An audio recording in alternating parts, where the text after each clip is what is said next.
Le SAMU, c'est le service d'aide médicale urgente. C'est un service hospitalier qui est chargé de répondre à tous les appels d'urgence médicale, quelle que soit sa gravité, 24 heures sur 24 et 7 jours sur 7. Lorsque un soignant d'une EHPAD nous appelle, il tombe d'abord ce qu'on appelle sur une assistante de régulation médicale, qu'on appelle dans notre langage une ARM.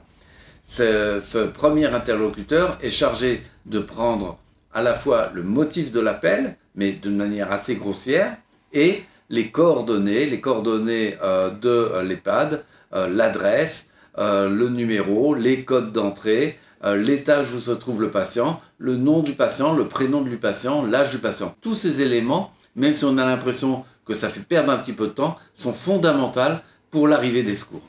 Je vais vous passer mon collègue qui prend la suite. Ne quittez pas, docteur. Ensuite, l'appel est dirigé vers le médecin régulateur. D'accord. Bon, alors écoutez, je suis médecin régulateur et j'essaie de trouver la meilleure solution pour votre sœur. Et c'est pas simple parce que vous avez compris qu'elle est gravissime. Le médecin régulateur, lui, va apprécier la situation médicale.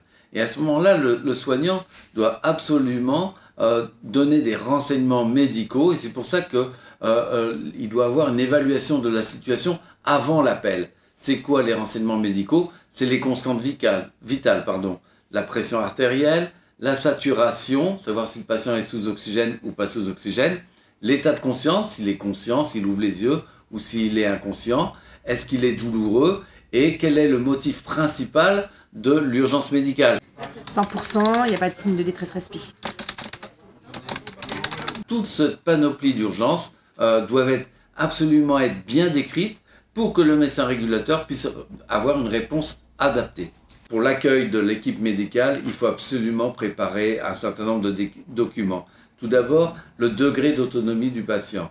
À savoir, il faut bien regarder et bien renseigner l'équipe sur le GIR. Vous connaissez tous le GIR, pour savoir effectivement quel était le degré d'autonomie du patient, mais aussi le dossier médical. Et ce qui nous importe beaucoup, c'est l'ordonnance, les médicaments que prend le patient dans son EHPAD, c'est les dernières consultations. Bref, c'est une accessibilité au dossier médical. Et il faut que ça soit anticipé avant l'arrivée du médecin parce que très souvent, la prise en charge médicale dépend de ces informations médicales que vous possédez aux EHPAD et même à 4 heures du matin, il faut qu'on puisse avoir accès à ce dossier médical.